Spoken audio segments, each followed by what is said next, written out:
নমস্কার, কেমন আছেন সবাই? মৌমিতাস ড্রিম ওয়ার্ল্ডে আপনাদের সকলকে স্বাগত জানাই। আজকের মহানবমী, আপনাদের সকলকে জানাই মহানবমীর অনেক অনেক শুভেচ্ছা ও অভিনন্দন। আমার এই লুকসটি কিন্তু ছিল সপ্তমীর লুক। এই সুন্দর শাড়িটি আমি পরে সপ্তমীর দিনকে সকাল 9:15 ট্রেনে ডায়মন্ড হারবার থেকে চলে গেছিলাম গড়িয়ায়। সেখান থেকে আমি চলে গেছিলাম শহীদ ক্ষুদিরাম থেকে মেট্রো স্টেশন থেকে একটু দূরে অবস্থিত পাটুলিতে। আর ওখানকার সবচেয়ে সুন্দর একটি প্রতিমা, মানে একটি ঠাকুর দেখে ফেললাম, সেটা হচ্ছে কেন্দুয়া শান্তিসংঘের। মানে বিশ্বাস করুন, যেখানে ফেসবুক, ইউটিউব যেখানেই খুলছি এই ঠাকুরটি আমাকে ভীষণ আকর্ষণ করছিল। ভাসমান এই ঠাকুরটিকে দেখতে কার না ইচ্ছা হচ্ছিল, আমার তো ভীষণ ইচ্ছা হচ্ছিল। আমি কিন্তু কলকাতা খুব নামি দামি সব প্যান্ডেল ঘুরিনি, কিছু স্পেসিফিক আমি আইডেন্টিফাই করেই গেছিলাম যে এই ঠাকুরগুলো দেখবো, সেইগুলোই দেখেছি, সেগুলোই আপনাদের সঙ্গে শেয়ার করি। আপনারাও একটু দেখে নিন। অবশ্যই আপনারা অন্যান্য চ্যানেলে দেখেছেন, তবে আমার সাথে আরেকবার না হয় রিপিট করে নিন। এই সুন্দর আমি ঠাকুরটি দেখে মনোমুগ্ধকর পরিবেশকে উপভোগ করতে করতে বেরিয়ে পড়লাম আরেকটি ঠাকুর দেখতে, পাটুলি সেন্ট্রাল ক্লাব। সেখানকারও থিমটা সুন্দর ছিল, একদম ঘরোয়াপনা, যেমন আমরা সকল ঠাকুরকে দেখে থাকি। তবে কেন্দুয়া শান্তিসংঘের কিন্তু ওই সুন্দর চাঁদটা মনের মধ্যে কিন্তু একটা জায়গা করে রাখলো সারা জীবনের জন্য। চলুন তাহলে এবার পাটুলি সেন্ট্রাল ক্লাবের ঠাকুরটি আপনাদের দেখে নিই। আমার এই সুন্দর লুকসটি কিন্তু আমাকে কুহু সাজিয়ে দিয়েছিল, কুহুই সব কিছু অর্গানাইজ করে দিয়েছিল। এই শাড়িটা, ব্লাউজটা আমি নিয়েছিলাম ভিওয়াও থেকে, সত্যি ভীষণ কমফোর্টেবল ব্লাউজটা। যাই হোক, এই সুন্দর থিমটি দেখুন, এটা হচ্ছে পাটুলি সেন্ট্রাল ক্লাবের। আর ঠাকুরটি সত্যি, মা তো প্রত্যেকটি মাই সুন্দর, শুধু একটু রূপ রং আলাদা, যেখানে যেখানে যেমন তেমন। প্রচণ্ড গরম হচ্ছিল, তাই জন্য খেয়ে নিলাম একটা ম্যাঙ্গো লস্যি। তারপরে আর কি, তারপরে আবার মেট্রো ধরে চলে এলাম শ্যামবাজার। শ্যামবাজারে আমি কিন্তু একদম আইডেন্টিফাই করে রেখেছিলাম কোন কোন ঠাকুর দেখবো। এআই দেখবো, টালা প্রত্যয় দেখবো। প্রথমেই সেই জন্য আমি চলে গেলাম টালা প্রত্যয়ে। টালা প্রত্যয়ের থিম তো আপনারা সকলেই কম বেশি জেনে গেছেন যে কী হয়েছে।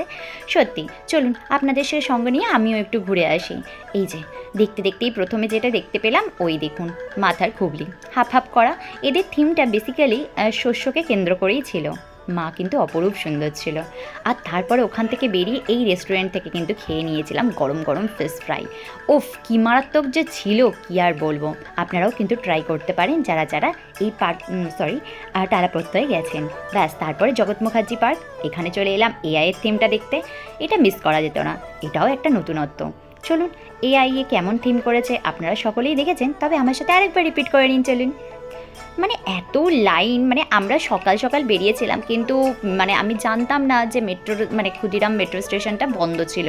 1টার পরে ছাড়ার কথা ছিল। আমি তো 1 ঘন্টা ওখানে ওয়েট, মানে 12:15 থেকে 1টা অবধি আমি ওয়েট করে তারপরে আমি মেট্রো পাই। তারপর সেখানে তো প্রচুর লাইন, কিন্তু আমি তো স্ক্যানার দিয়ে জাস্ট করে আমি টিকিট নিয়ে, কয়েন নিয়ে আমি তারপরে জাস্ট চলে গেছিলাম, তাই একটু তাড়াতাড়ি হয়েছিল। আর এই দেখুন, এখানকার থিমটা সত্যিই সুন্দর ছিল, ভীষণ একটা আনকমন, কিন্তু ভীষণ মিষ্টি। আর বিশেষ করে মহিষাসুরের চোখ দুটো যা জ্বলছিল না, মানে মহিষ যেটা, উফ মারাত্মক। হাতের প্রত্যেকটা অস্ত্র যে এআই দ্বারা সুন্দর করে সাজানো ছিল, ওয়াও। চলুন এবার আবার মেট্রো করে কিন্তু চলে গেলাম কালীঘাট। ও হ্যাঁ, শোভাবাজারের রাজবাড়িটা একটু দর্শন করার ইচ্ছে ছিল, কিন্তু সময়ের জন্য হয়ে ওঠেনি। তারপরে একটু ফুচকা, একটু আইসক্রিম খেতে খেতে মনটাকে একদম আনন্দ মুগ্ধকর করে ফার্স্টেই চলে গেলাম বাদামতলা আশার সঙ্গে ঠাকুরটা দেখতে। এই যে এই ঠাকুরটি ভীষণ সুন্দর, কিন্তু এতটা হেজি উঠেছে আমার ফোনে, বিকজ এত ভিড় ছিল, এত ধাক্কাধাক্কি। তারপরে জানেন এই সন্ধে হয়ে আসছে, ব্যাস তারপর আর কি। ও, যেটা বলি, এই ঠাকুরটি কিন্তু আপনারা কেউ মিস করবেন না। এটা হলো মানে একটা ভীষণ ভীষণ সুন্দর একটা ঠাকুর। এটা হলো 66 পল্লীর ঠাকুরটা। আমি তো প্রথমে দেখবো না বলেছিলাম, কিন্তু লাইন বাই লাইন এমন ঢুকিয়ে দিল পুলিশের ঠেলা মেরে যে দেখতে বাধ্য হলাম, কিন্তু এসে কিন্তু আমি পস্তাইনি। ভীষণ সুন্দর, আপনারা প্রত্যেকে দেখবেন 66 পল্লীর ঠাকুরটা। তারপরে কি আবার আরেকটা আমাদের টার্গেট ছিল চেতলা অগ্রগণী। তো চেতলা অগ্রগণীতে থিম কম বেশি সকলেই দেখে নিয়েছেন আপনাদের ফেসবুক, ইউটিউবে। আমার সাথে চলুন আরেকবার দেখি। পুরো বিশ্ব ব্রহ্মাণ্ডকে নিয়ে এই থিমটা ছিল, মানে অসাধারণ মানে থিমটা ছিল। আর বিশেষ করে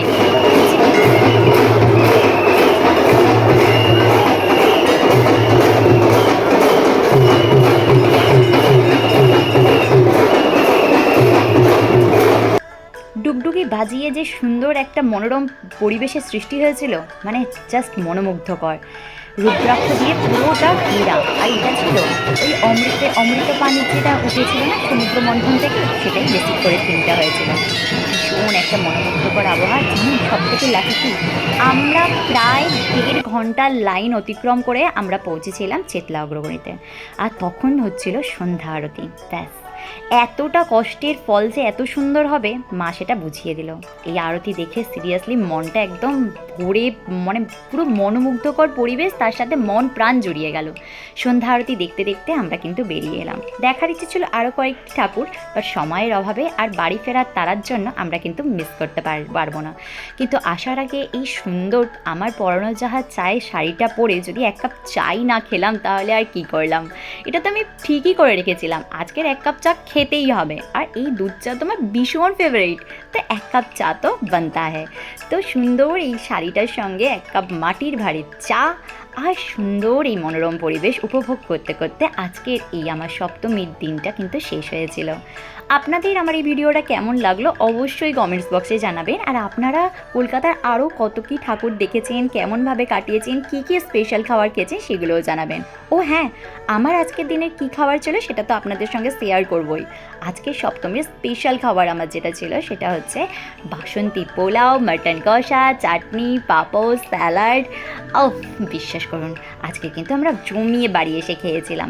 অ্যাকচুয়ালি আমি আর কুহু গেছিলাম তো, তাই বেশি রাত করাটা আমার ঠিক মনে হয়নি। তবুও 11:52 ট্রেন, মানে লাস্ট ট্রেনেই বাড়ি ফিরেছি। আর এই যে এই রাত্রে ফিরে একদম এই গরম গরম খাবার খেয়ে একদম মন প্রাণ জুড়িয়ে গেল। মা রান্না করে রেখেছিল, ব্যাস। আর চলুন সাথে কী কী পিক তুলেছি কয়েকটা আপনাদের সঙ্গে শেয়ার করি। সব তো মানে এখন খুঁজে খুঁজে বার করা সম্ভব না, কারণ নবমী। আজকের আবার আমাদের ডায়মন্ড হারবারে যেসব ঠাকুরগুলো আছে সেগুলো দেখার ইচ্ছা আছে, যদি ওয়েদার ঠিক থাকে। বাট কালকের অষ্টমীর রাত্রির থেকেই তো জানেন বৃষ্টি শুরু হয়ে গেছে। দেখাই যাক আজকের আমরা ঠাকুর দেখতে পারি কিনা। যদি দেখতে যাই অবশ্যই ডায়মন্ড হারবারে কী কী ঠাকুর উঠেছে, কেমন থিম রেখেছে সবাই, কেমন কেমন সুন্দর সুন্দর ঠাকুর প্রতিমাগুলো হয়েছে, সবটাই আপনাদের সঙ্গে শেয়ার করব। সকলে ভালো থাকবেন, সুস্থ থাকবেন, দেখা হবে খুব শীঘ্রই নতুন একটি ব্লগে। সবাইকে অনেক অনেক অভিনন্দন।